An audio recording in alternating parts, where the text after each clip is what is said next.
Hello and welcome to episode 9 of the 20 Years of Cthru27 podcast. A podcast that's certainly not afraid to delve deep into the ramblings of 6 deluded and failed musicians, and of course, the friends that helped them get there.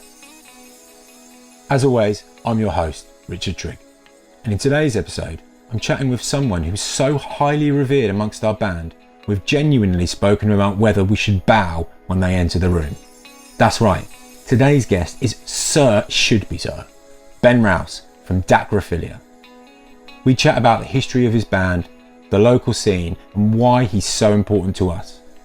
And we of course chat about the Cthru comeback show on the 17th of December that we've dragged him out of retirement to come and play with us. Tickets are for sale now from Cthru27.com. It's a great chat and Ben's super ace. So please enjoy Sir Ben Rous on the 20 Years of Cthru27 podcast.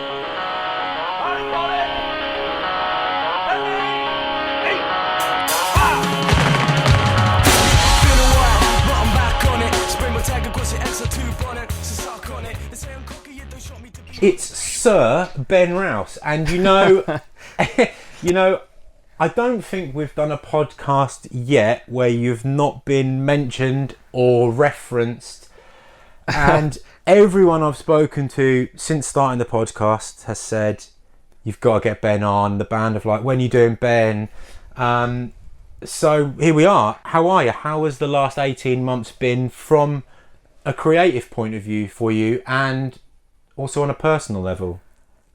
I suppose like since lockdown and all that jazz. Kind of itching to get back on it, really. There's not really been that much going on. So have you been able to be creative and do anything in that time? Not very much, to be honest. No. Obviously you can't really rehearse with people and all that kind of stuff. So I've not really done very much at all. Have you found musically? Have you found it hard?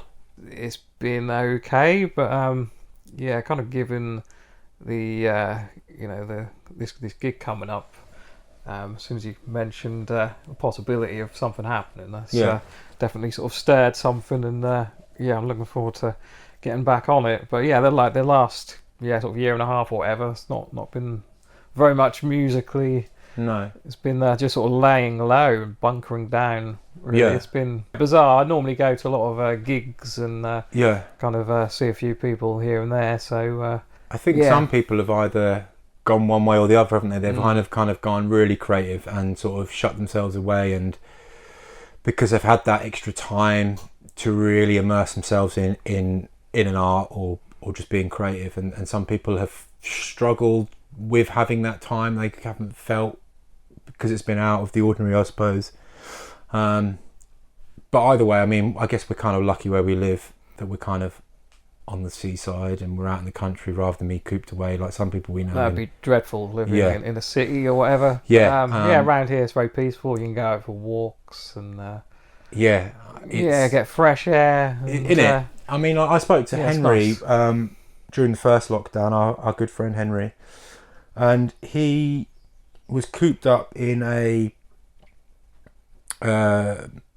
London flat, no garden, wasn't allowed out. He said that he could see the park, or the park opposite was all taped off, and I was chatting to him. I had my AirPods in and I was mowing the lawn just where we are now. It was like any other normal day in the world. And it really was an eye-opener to me, like how lucky we are to live around here, and at the same time, you know, how it's affected different people. It's surreal, isn't it? Because it's like that Bill Hicks thing, what he says. You sort of, all the news, of death and all this despair going on. You just sort of look outside and sort of nice sunny day, birds singing. It's like, okay. Yeah, exactly. I mean, for some it's been a blessing, and some it's been a curse. I mean, obviously for Cthru, we kind of started making demos and making records, so I think that was the one thing that kind of kept our sanity, maybe. I don't know, that we kind of had something to focus on, and as it started to ease, we got in a room, and but imagine not having that. I think that would have been a very different story for us. So it was a really nice, important release that we found found that again, I think. But So you sort of started going back to kind of the old ways of working. Would that be like you? yeah, definitely Doing stuff on guitar, sending it to Johnny, and yeah, that's exactly it. Yeah, that's cool. I was laying it down with like drums and bass and just rough tracks and send it to Johnny, and we'd just work on it, and then we'd get it to a certain point, and then we'd stick it on the WhatsApp group. It was all good, and we just kept smashing them out one after the other. That wasn't nice. The original plan. We were just going to do Start getting one. into a flow. Yeah, but we got in a flow, and Johnny was just living up in Kensington Gardens area in Lowestoft there. He'd do his vocals, but he'd have to put them on a CD or a collection of CDs, maybe 5 or 6 CDs, and then I would drive there and he would drop them to me in the car, and then I'd come back and then try and sync up 6 CDs. But it was kind of fun, it was kind of interesting. I never knew what I was going to get on them, so it was like, it must be exciting. Until I'd go, I don't like this, Johnny, and he'd be like, yeah, and then he'd have to redo it and burn another 6 or 7 CDs, you know. Okay. And yeah, we'd just send bits about, and Liam would do bits, and Liam was getting stuck in, like he would spend like a day or a weekend just working on his synth parts, which will come very apparent when you hear the whole record. But it was a productive time for us, just that positivity about just being creative or doing something, or something we'd suddenly had a vision to look forward to making a record, or eventually getting into the room to do it, which we started in like September or whenever it was. But anyhow, I mean, yeah, things are looking good now. They're looking better now. Things are sort of opening up, and fingers crossed. Yeah, I had to have my first vaccine. I sort of have my second soon. And, all the sort of festivals and that. Exactly. All starting to emerge, and a lot of the bands I sort of follow. That's sort of been heartbreaking seeing. They've got a gig lined up, and then it's like cancelled or postponed. But I think it looks like sort of next year. I think things are going to start. I think so. Yeah. I think so. Going a bit more back to normal. Swoosh time, podcast time, see-through style. Your friendship and musical inspiration to all of us in our band predates any of our real presence in the local scene. It goes way back to you teaching me guitar in the early 90s, to you making demos for Johnny and Liam's band, and for Paul Flatty and myself and our band, and the years of the Tascam 4-track. Have you still got that? I do. Yeah, I've got two. Still got all the old cassettes. Fucking amazing. All of that combined makes you an important cog in the wheel of C327, really. And incidentally, the first time I ever went to the brewery and discovered the brewery and that whole experience was to see your old band Tears of Ebony. Oh, really? Okay. 97, 98. Maybe 98, 98, I think, because when we started. And I guess that was really the start of your story into that scene with Tears, wasn't it? What do you remember about those days, and what was happening locally, and what was inspiring you at the time? Yeah, it was like all my sort of first experience with a band. Yeah, it was all very new and exciting, and I was very young. I was about 16 or so. So the sort of rest of the guys are a bit older than myself, 18, and sort of seemed that much more grown up and wise and whatnot. Yeah. Danny Finch was sort of quite a key character in. That was him who we kind of formed to. He had like a goth project. Yeah. And we were gonna be his band basically, right. And he joined 13 Candles, who was signed. So he sort of went off and done that, and the four of us like, well, okay, let's just carry on. And we booked Fuzzy Finch's studio, and sort of kind of go in there like many bands at the time. Kind of I've been, as you say, been sort of toying around with 4 tracks for years and years. So I had sort of ideas for songs kicking about, and it just all kind of sort of came together. We kind of sort of found a sound which we were happy with, and started doing a few sort of little gigs. Really, sort of Danny Finch would organise things for us to do, and gigs and that to play. Yeah, ace. Do you remember the first time that you played at the brewery? Would it have been that show that I went to, perhaps? Probably was. Can't remember Yeah, who I else played. It I might have been forget. for Candles. He played that. I can't remember. Yeah, I know there's Midnight Configuration. No. They played there. Right. Yeah, 13 Candles, I believe, are there as well. Yeah. Yeah, we were there. Our very first gig was at the Metro. Okay. Yeah. I Down remember Commercial Road. Yeah. That Nice. was weird. I think it was Right, kind of a yeah. key place in Lowestoft. Yeah, I kind of got that impression when we started playing there. Yeah. People would sort of talk about it as though it had sort of a bit of a history to Bit of it. heritage or something. Yeah, Yeah. yeah. In the same way we'd sort of talk about Seabreeze or Yeah. brewery or whatever. It was Shunters back then, wasn't it? Oh, Seabreeze, God. Remember? Yeah, Shunters Club, I've kind of yeah. forgotten about that. Yeah. Yeah. Yeah, I remember people referring it to Shunters. Yeah. Yeah. It was ace. So out of the ashes of Tears of Ebony came Dacrophilia, which many people may not know, and I'm very privileged to say I was an original member of for a few shows at least. Absolutely, yes. Although the premise was a little bit different back then, wasn't it? It was more Yeah. about there was a lot of reworked pop songs and covers, and yeah. but the foundations were in place, weren't they? Really? And Yeah. what do you remember about those early Dacra days? And do you remember the first show that we did? Vaguely. I think, correct me if I'm wrong, I think it was at Yoxford Village Hall. I think the first show was at Southwold Rugby Club. Oh, Jesus. I think it was it maybe could it have been your 18th birthday? Yeah, I believe we did do something. Was Chris involved? Or Can't remember. we had Henry Thomas for a Henry, while, yeah, didn't yeah. I'm pretty sure it was Wheeler, Henry, myself, and you we? Okay. at that show. Wow. Yeah, probably got much better memory than I have. Well, I just Very remember. hazy. I remember Johnny Leach getting a blowjob in Yep. the Southwold churchyard that night, Lovely. and it always freaked me out. I mean, very apt at a Dacra show, I suppose, but yeah, that always kind of rears Sticks in its your head. memory. That one, Yeah. yeah. So to speak. Those early Dacra years obviously quickly became the Dacra that most people would have known back in the day, like quickly Yeah, after probably that. shifted sort of quite quick. So Yeah. like it started out, I guess the original idea was we'd kind of have like a sort of kind of floating, kind of rotating lineup. Yeah. Have sort of different friends help us out. Yeah. From gig to gig.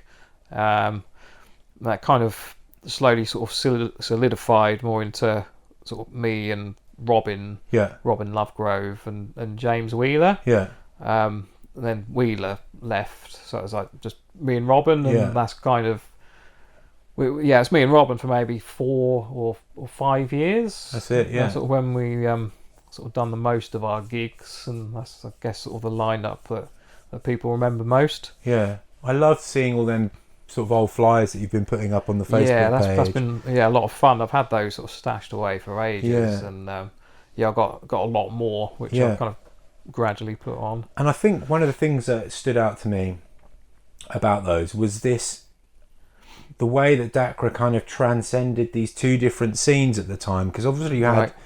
the Alton Broad scene, which was fairly new to us, like being from where we were in Raiden and basically kids about cars, and you had the Alton Broad scene going on with the bands and everything kind of happening there, and then on this weird little scene but amazing, which was in the sort of Halesworth Village Hall scene, which was going on. yeah. But if you look at them, you see, Dacra at the brewery, and they're at this village hall, and but they were great gigs, weren't they? Like, they were amazing. Those, Halton Village Hall and That's right. Rumborough Village Yeah. Hall. Those were absolutely nuts little gigs. Yeah. They're so bizarre. They're just like kind of these obscure little rural places. That's and, right, yeah. You don't expect anyone to show up, but they're just completely swamped by That's it, yeah. these young people It was incredible, desperate wasn't it? for something Yeah. to do and a chance to get a bit drunk. And yeah. So you had them two scenes kind of going on, and when See-Through kind of found its feet, I seem to remember them kind of scenes starting to merge. So you'd have people from them village halls now driving, okay. wanting to get fucked Yeah. up, so they'd drive over to the brewery. But they were two sort of individual scenes, but it was just, as I said, it was just nice to see them two, or just nice to see them flyers with that, you know, Dacryphilia on a club cat night here, and then a village hall there, and so many that I sort of forget about. But this random gig we done at this bizarre place. And, and at the time, it felt a bit. It did to me. It felt a bit. It felt great, but it felt insignificant. Like there was more to being in a band than village halls and Alton Broad. But in hindsight, looking back, it was a pretty special little scene, really. I think, like we took for granted, because if we had that now. It'd be incredible, like just people going to gigs and it's strange. I don't know how much of it is I'm out of touch with the scene, or how much of it is that there isn't a scene. You know, I've not been gigging for so long. There could be all these really cool, amazing bands locally, which are maybe playing. There's nowhere, as you say, to play around here, but they might be, you know, playing Norwich or you know, further afield or whatever. There's definitely less happening now. Right. Okay. In our world of, you know, old age pensioner rock, basically. But dad rock. Dad rock. Yeah. I mean, I don't think we're quite there yet, Ben, but we're obviously not far off. What do you reckon your favourite ever local show that you've played is? Jeez, that's difficult. They all kind of merge into one to some a few degree. People have said I don't know if that's the same for you. Yeah. So I've done some good fun ones at the Seabreeze. Yeah. People's birthday parties. So it's been kind of straight in there with big hitters, Ben. Yeah. Birthday parties. The best shows you've ever done are birthday parties. Yeah, they're just sort of among friends. You know, everyone's up for having a good time. Yeah, absolutely. And then definitely the shows we've done with you at the brewery. Definitely some of my most favourite. So you always pull a good crowd, and everyone's just really up for it. Yeah. So definitely those brewery ones as well. Do you remember the first time you ever heard of See Through, or listened to it, or came across it? Yes. Do you? I do, yeah. I remember, I think it was yourself played me some stuff you were working on. I presume that stuff you were recording in the annex. Yeah, maybe, yeah. I think, it was on a CD. I think it might have been Beautiful Sky. I seem to remember there one with Henry Thomas. Peace to the World. Yeah, that's right. Yeah. So that was my first memories of See Through, and the first time of sort of hearing you guys. And what did you think about it? It was pretty random compared to everything else. It seemed different. Because obviously you guys had sort of been in Lemma and Johnny in Hookworm. Yeah. So it sounded sort of different to what you'd done previously, but I thought you had like a good new interesting sound to explore. Yeah, it was exciting hearing it. Oh, wicked. Podcasting Cthru27, a little bit like casting when you're birding, but with less bacon and less fish hooks. So like we said, there used to be loads of venues in the area, but what do you reckon your favourite venue around here was? I'd have to say brewery. Yeah. I think a lot of people have said that. Yeah. It's probably the right answer. It very much felt like the hub of all the activity. It was a nice big venue, and just everyone would go down there. You could have a lot of good bands there. Sort of kind of places like Seabreeze always felt sort of slightly more edgier, and like the whole place was going to collapse because too many people were in there. But the brewery, that felt like a sort of a proper nice little venue, and you get a good variety of bands. Community was there, wasn't it, really? Yeah, very much so. Yes. You could kind of book it, do what you wanted with it. And then you had that back bar as well. It almost felt like a separate place. I loved that. That was like another world almost. Goths or metalers like hanging out, getting stoned in the back bar, and we're just like, what on earth's going on? It was exciting, wasn't it? And it definitely was. Yeah. I think for me it felt inspiring to do cool stuff. Yeah. And it worries me that people haven't got that around here anymore. Yeah, it does make you wonder. Yes, but like back then, I suppose, like, we weren't all glued to mobile phones and all that sort of thing. It was very much like, let's go out and, sort of see people, and things have sort of changed a lot. They have. I mean, I Culturally. wish people did have mobile phones back then, because then it would be much easier to compile some of the footage that I've been trying to do. Yeah, that does bug me. It's a shame that there's not more videos of Absolutely. all those times. Yeah. Yeah, exactly. But But we maybe lived- we maybe lived they in- won't be as good if you watch them back. Yeah, probably better to Yeah. rose tinted glasses or whatever they say. Absolutely, yeah. What do you miss most about those glory days of the local scene, and what do you think caused the shift? What do I miss? Just the fact that they're not really there at all. You know, Right, yeah. that would be nice to have more local gigs. It seems like maybe, I don't know if it all kind of coincided with our ages. You know, when we were doing all our, the gigs and that, we were sort of teenagers and all hungry for it, and then I think sort of maybe as we sort of hit our 20s and all that, more responsibilities Yeah, maybe. kicked in, and suddenly bands and music maybe weren't sort of quite the sort of Possibly. main focus, Yeah. and also that coincided with many of the venues That's it. sort of gradually kind of closing as well. So I think that's sort of a combination of maybe those two things. Yeah, Johnny Baker said that.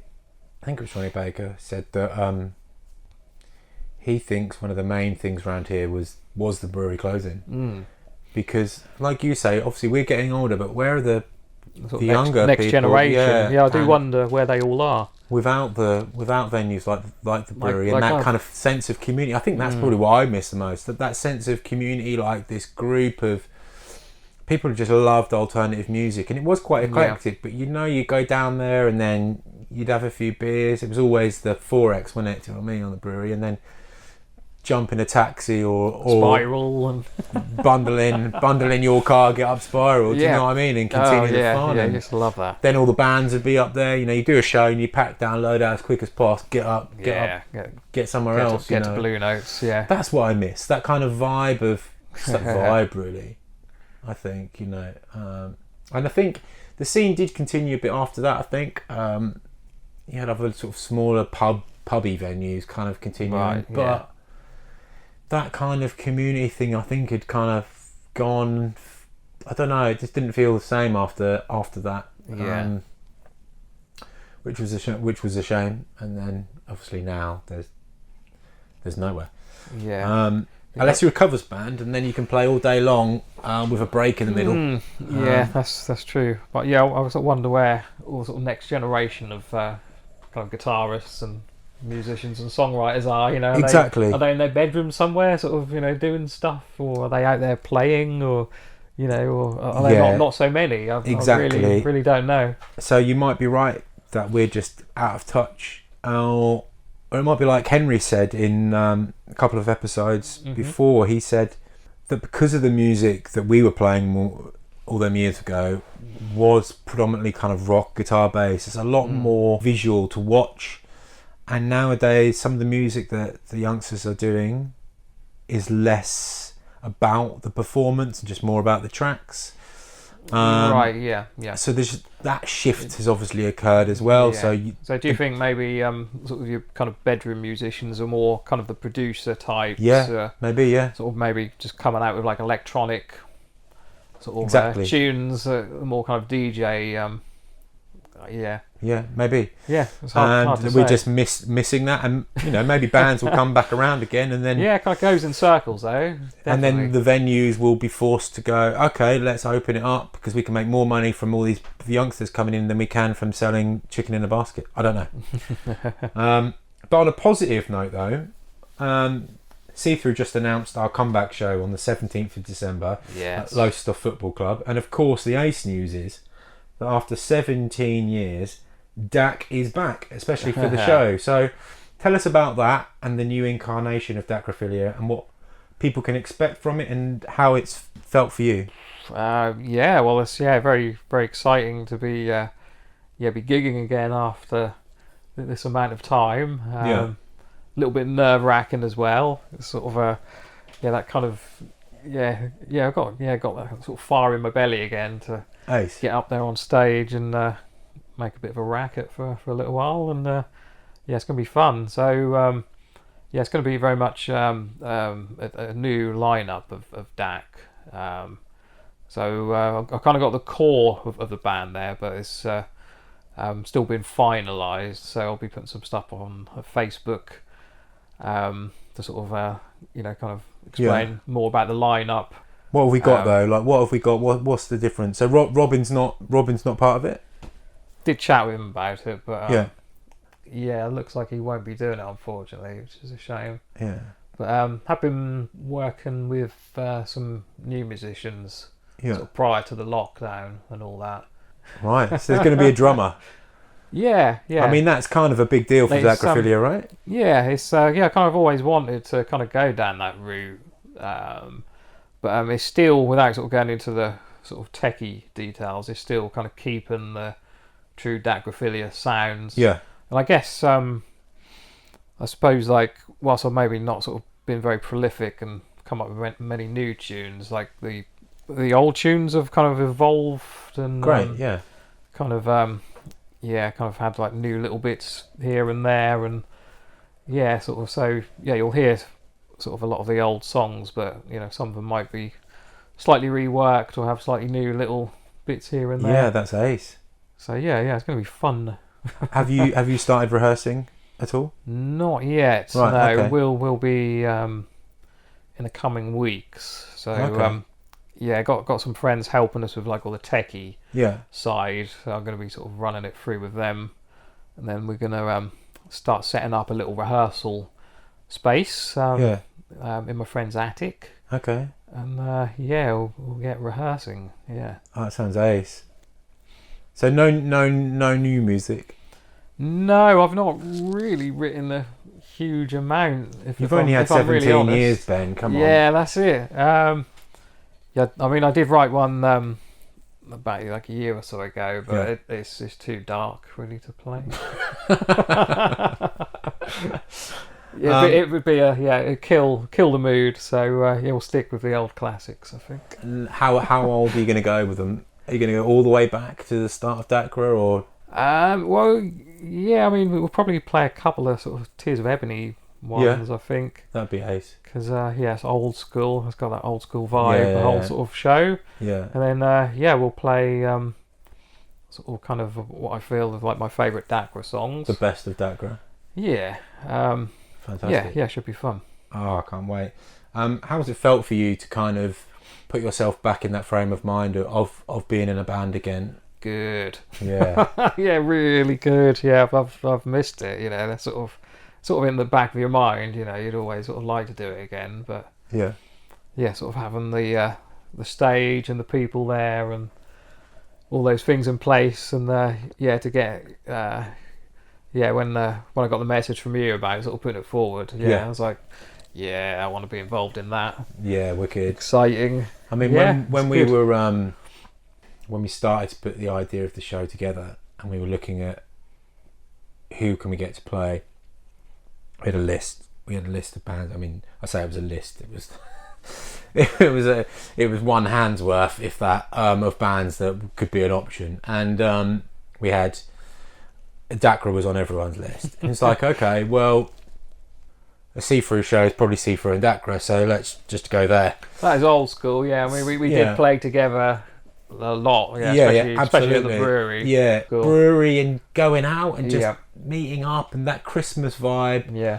I just think it was important to kind of recreate that and bring everyone together in an event that, all the usual faces, That'd be great to see the old faces again. That's what I mean, so that was awesome. That was the plan behind it. And there was only really, after we went around the houses, only one band that could do that with us, which was Dacra. So we've obviously got Matthew P. Okay, yeah. So after he got dropped from Universal, he kind of got bored of it all pretty quick, and so he went and did his own thing. And I spoke to Matt, and he's going to knock out a couple of Cherry Wax tunes as well. Oh, that'd be nice. Yeah, I think Henry's going to join in for one or two. So that's really kind of a big deal for us. Probably not for so many other people who don't know who Cherry Wax are, but obviously they've been banged on about in the podcast quite a lot. And pretty important band for anyone who knows them. For us, like they were the real deal, and we were like, kids. Like, it's like, how are they so good? Like, They were great, weren't they? They So they good. did seem sort of so much more kind of polished and yeah,